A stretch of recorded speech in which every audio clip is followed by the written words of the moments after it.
From this, we have Chris Vance. He is a senior advisor to Our Republican Legacy. He was a senior advisor with the Lincoln Project, the chairman of the Washington State Republican Party, and the 2016 GOP U.S. Senate candidate for Washington State. And he has this op-ed over at The Hill titled "Opinion: 2028 is Republican Party's Second Chance." Chris Vance, appreciate you joining us again. How are you today? I am great, sir. How are you? I'm doing well. Feeling better now that both pilots are back. So what is this, your take on this op-ed here about 2028?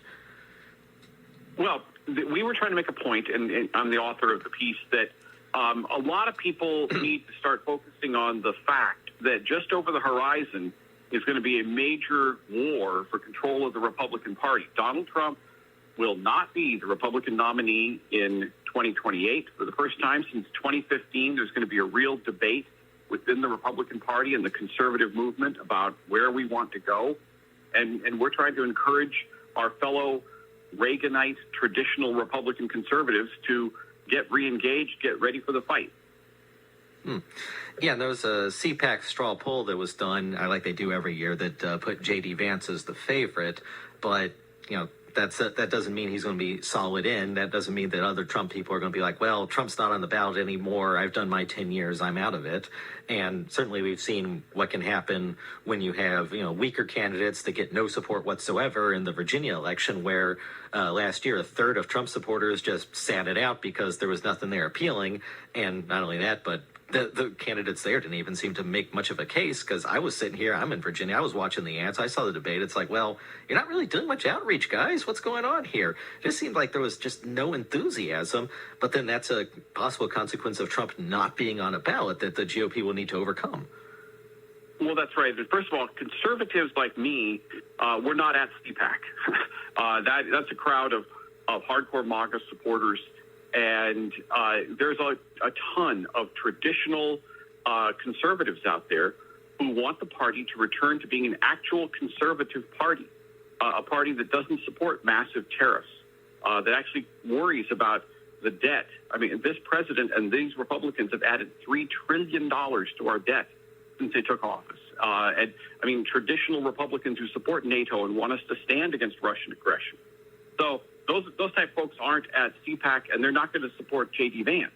And there's going to be, I mean, I have no idea how many Republicans are going to run for president. 5, 10, 15, but there'll be one or more who are from the more traditional wing of the party. And the other final point is, you talked about the effect of not having Trump on the ballot. That's the great turning point. I mean, he is unique. He is the only one who can mobilize and fire up his base. Without him, I think MAGA sort of crumbles. Yeah, it is the coalition that he built, and no other candidate seems to have really generated, any sort of, I don't want to say cult of personality, but that's the best analysis I can get, because I'm part of it, so I don't want to call it a cult of personality. But yeah, no candidate has generated such enthusiasm around themselves as Trump. And you mentioned going back to old school Republicans as well. It seemed to be a lack of enthusiasm from them. And look what happened to Jeb Bush back in 2016. It looked like he was going to be the coronated one. Everyone's going like, oh, well, got another Bush on the thing. Guess that means that's who it's going to be for. Then Trump comes up out of nowhere. And I don't think that was addressed either by traditional conservatives, as you mentioned. I mean, you went for Kamala Harris, so that showed a little bit of out of touch with what conservatives would believe, in my estimation. But there was never really an attempt to address why are people fans of Trump that just left Jeb Bush in the dust. You're right. I was there. I was running for the United States Senate in 2016, and the Republican base abandoned the type of leadership that had led the party from Ronald Reagan forward. And I'm sure there were a lot of reasons for that. Hurricane Katrina, the Iraq War, the financial collapse. But in the end, 2028 is going to be a different time. And I do not believe, having spent my entire career in Republican politics, that Republican voters are happy with a party that supports massive taxes, weakness in the face of Russian aggression, and mounting debt. I think traditional conservative messages are going to work. And again, there was something unique and special about Trump, but he will not be on the stage in this next election, and that changes everything. Mm-hmm. Yeah, and that's something that we've talked about this, I think, before, that a lot of Trump supporters just don't seem to be aware of. Trump is not going to be there. And so who are you going to vote for? Are you going to turn out at all? And what happens if you don't turn out? We saw that here in the state of Virginia, where, a third of Trump supporters sat at home. Now, I did the math. If all of them had turned out and Democrats turned out the way they did, then it would have been a red wave that swept across the state. But that didn't happen, and now a lot of these folks are sitting there thinking, "Well, gee whiz, I got all this legislation about gun bans and the like, and and the state legislature proposed 50 new taxes while tripling their own pay. How did this happen? Oh my gosh, boy!" And I didn't vote, so how responsible are they? Well, I live on the other side of the country here in Washington State, where in 2015 we had a one-seat majority in the state Senate, and we're within 2 seats of the state House. And make no mistake, Donald Trump made the Republican Party stronger in many parts of America, but he killed it in other places, including out here on the West Coast. And now the Democrats in my state are running amok. They just passed a huge income tax. They're trying to do gun licensing. We have the highest gas taxes in the nation, and of course, it's the Democrats' fault for being crazy liberals, which they've always been.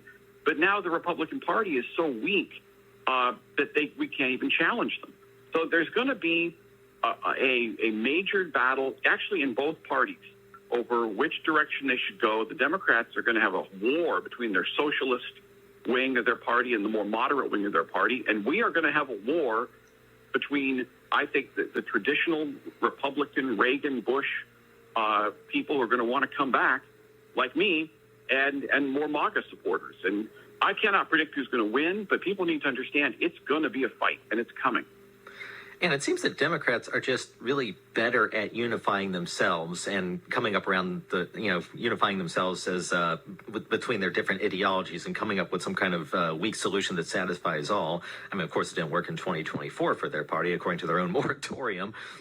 But I'm thinking, also with the state of Virginia right now, we got this referendum about whether or not to redistrict in order to counter the redistricting going on around the country, right? And the pitch to Democrat voters is, forget your state, forget your local representative. We got to do this for the whole, for the greater good.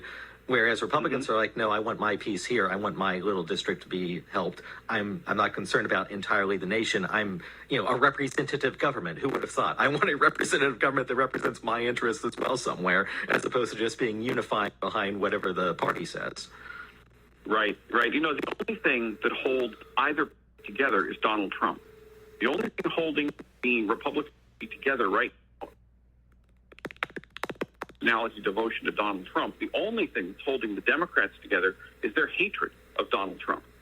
And that's kind of my point, is what I was trying to say in the Hill and what our Republican legacy is saying. And again, we are an organization made up of, we have 29 state chairs now, a lot of prominent former Republican office holders. We're trying to rally, the old Reaganite wing of the party. And what we're saying is Trump will not be on the stage in 2028, and that is going to change American politics completely. If you like wild politics, 2028 is going to be the year for you. Well, Vance, appreciate you being on the show. I was trying to ram through appreciate and Vance together, but Chris Vance, appreciate you being on the show. And again, listeners, his op-ed, it's over at The Hill, and it's titled "Opinion: 2028 is the Republican Party's Second Chance," where many of these issues are covered there as well. But we have more Al Nathan Show coming up after this break. So